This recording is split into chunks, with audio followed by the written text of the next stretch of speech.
In the previous sections of this chapter, we've talked mainly about breaking down the molecule glucose. And we went through glycolysis and respiration and all of that stuff. But you're probably thinking, I don't generally eat just pure glucose, right? Maybe if you have fruit snacks or something like that, you're getting that big bunch of glucose there. But what about other things, right? We eat all kinds of other things and we can get energy from them. So we're going to talk briefly about how carbohydrates, other than glucose, fit in. Proteins, you can generate some energy from them. And then lipids, which we know store a large amount of energy. How do they fit into this overall metabolic pathway? We'll also talk about a little bit about maybe how these systems evolved and why everything is so interconnected in here. So, evolution seems to favor one central pathway for breaking down all of these things. So if we look at what goes into our diet, right, we might have protein. We might have carbohydrates like starch or something like that. We probably have fats, lipids of some sort. How do these feed into the glycolysis pathway? Well, they don't all directly feed into glycolysis itself, but they might feed into respiration. So let's look at carbohydrates. Something like starch. Starch is just a bunch of glucoses stuck together. So you can actually chop them up, and then the glucoses feed into the glycolysis and then the rest of the citric acid cycle and so on and so forth. Now, protein, on the other hand, we break that up into our amino acids.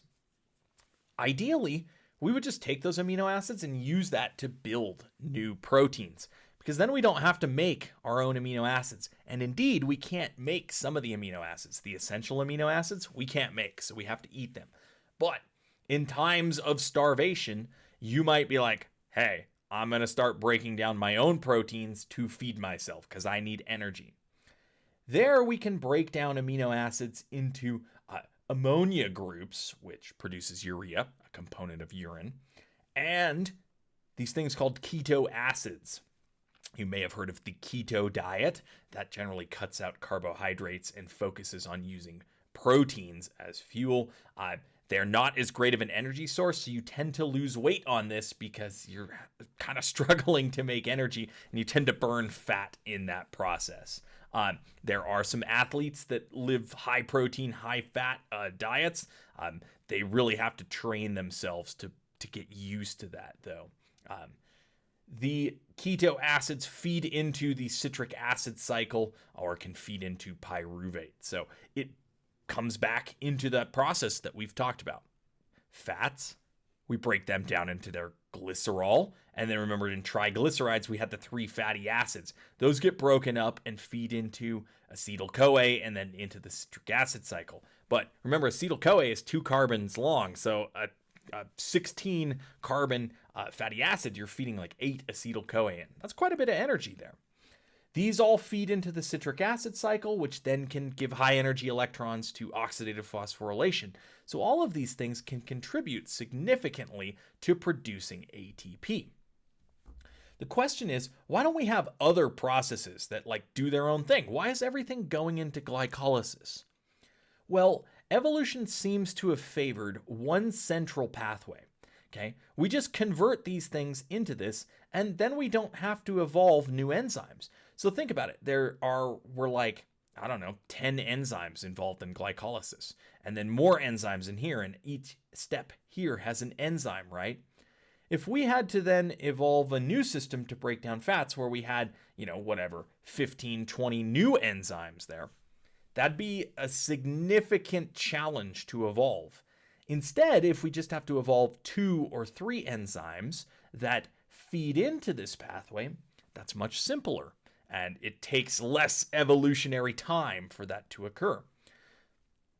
It's simplicity, right? Reducing the number of enzymes needed to break things down is evolutionarily favorable. So we have these central pathways because of that.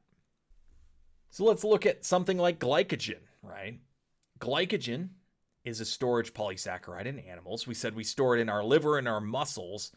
Glycogen is just a polymer of glucose, and there are enzymes that break down the bonds in here, feeding effectively glucose monomers into glycolysis. So we just cut off these different things and feed it into our glycolysis pathway. Like I said previously, other dietary sugars like galactose and fructose can also feed into this central pathway. Okay? Galactose gets changed there, and fructose can get sent in as well. Proteins, on the other hand, they can often have a more complicated method of getting in. They generally enter sometimes in the citric acid cycle and things like this. And you'll notice there's arrows going both ways. So not only can we break them down to make energy, but we can build them up by spending energy from some of these intermediate things. So that reversibility is important. Normally, we're like building these amino acids if we need them, but they can be utilized for energy. And when we break them down for energy, we're producing that ammonia group, which gets converted into urea. That's a prime component of our waste product, urine. So this is not ideal. We like to use these to build new proteins, but if we have to, we can use them in cases where we have huge excesses or starvation occurring. Lipids, on the other hand, like I said, they are feeding in at various places. Cholesterol can feed into acetyl-CoA. Fatty acids feed in there. There's processes called beta oxidation. Again, though, you'll see reversible reaction here. We can actually build fatty acids out of acetyl-CoA, so we can go the other way as well. So lipids can be utilized and feed into the citric acid cycle, the TCA cycle. Beta oxidation is the primary one that gets used there. It is a series of reactions, again, that break things down from long chains into shorter chains and then feed into acetyl-CoA into the TCA cycle here. Again, we don't need to memorize these things. If you take a biochemistry course or are really interested in these aspects of physiology, you'll learn all about them later in your career. I think these things are kind of ugly looking pathways here, but very important. Just not my jam. So metabolism is all the reactions. So what was the pathway that led to this? Well, we haven't talked too much about photosynthesis, but it's most probable that photosynthesis came first, right? We're going to make sugar before we can start breaking down sugar. So photosynthesis was a way to produce ATP. Photosynthesis produces ATP, but really only a small amount. And in the process, waste was produced. We call these wastes sugar, but at the time, nothing could use them. So they were not food, they were waste products. Evolution tends to take one man's trash and turn it into another's treasure. So at some point, glycolysis evolved to start extracting energy from that sugar waste product. That allowed those organisms to better compete for resources, and they flourished. So photosynthesis came first, but glycolysis followed on. And almost anything that you look at in biology, all organisms, they have the genes to do glycolysis. Okay? It's such a key reaction there. Not everything stayed photosynthetic. Many things just realized, hey, we let those photosynthesizers make sugars, we'll steal the sugar and do glycolysis, and then we don't have to do photosynthesis. Oxygenic photosynthesis likely evolved after this process of glycolysis. So we don't have respiration here, right? We have just glycolysis, so fermentation likely happened in these reactions. Once oxygenic photosynthesis evolves, they start pumping out not only sugar as a waste product, but oxygen as a waste product. And oxygenic organisms produced so much oxygen that it actually changed the atmosphere of the planet. And we can see that in the rock layers where we see several billion years ago, we see rust layers starting to form. That oxygen waste product, again, was exploited by a group of organisms. And they evolved oxidative phosphorylation to further extract that energy from sugars, right? So they realized, hey, we can do the electron transport chain and have this ATP synthase, and oxygen can pull those electrons through. So once we have oxygenic photosynthesis evolving, then we can start utilizing aerobic respiration to its fullest. So I want to end this section with some kind of open-ended questions here. Evolutionarily, what are some advantages of catabolism feeding into one central pathway? But also evolutionarily, what are some disadvantages of all catabolism feeding into one central pathway? Pause the video, think about that in a longer term. I'll give you some of my thoughts here in a sec. All right, well, there's no real right answer here. We have hypotheses, of course. Some of the hypotheses around advantages here are evolutionarily feeding into central pathways simplifies genomes, right? It can keep genomes more compact. Remember, all of these reactions are catalyzed by enzymes. Enzymes are proteins that are coded for in the DNA. The fewer enzymes you have, the less genes you need. That keeps genome replication simple and fast. Things like bacteria, we said, have small genomes. They can replicate very, very quickly. It also reduces the evolutionary time needed. If you only have to evolve 1, 2, 3 enzymes to feed into glycolysis, that's going to happen more quickly than if you needed to evolve 20 new enzymes. And I'm saying if you, but really the population, because populations evolve.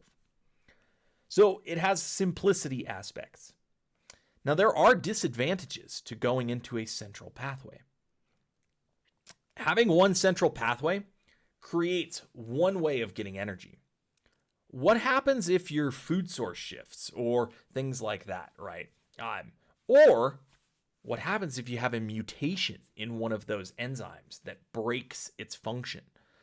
Well, unfortunately, then you do not survive to reproduce. So there's been a lot of selection against things that break these catabolic reactions in that central pathway. Those organisms that have mutations that break those enzymes, they do not survive and they do not reproduce. So they have been selected against. So there are disadvantages of this. We often see in biological systems that redundancy, having many copies of these key genes, is very, very important. So it is not super simple. Some organisms have many copies or duplicates of the same enzyme that do the same thing. There are some advantages to having that duplication occur. So there are pros and cons to this. Obviously, the system is working so far. Life hasn't gone extinct, but there are ways that it can break down. All right, we talked about there are other ways of utilizing energy from other things besides glucose. We don't really need to know the details of the chemical reactions in there, but it is nice to know that we can indeed use those things, so keep eating other stuff, right? Most things, though, get broken down and feed into that same central pathway, reducing the number of enzymes needed for the overall system. Some of that energy that we store, like in the medium term, we have glycogen. That's our main storage, or one of our main storages in the medium term. Longer term, we would look at like lipids or things like that. But glycogen is awesome because it's just a polymer of glucose. So you break off glucose monomers and they feed right into glycolysis there.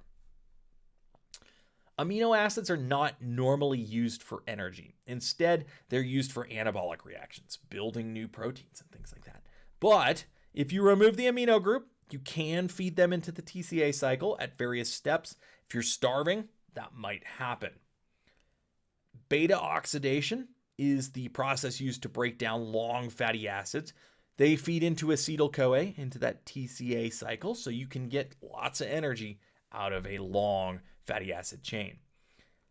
And the evolution of metabolism often involved utilizing energy from what was previously a waste product. So I think that's kind of cool. All right, that's it for 7.6.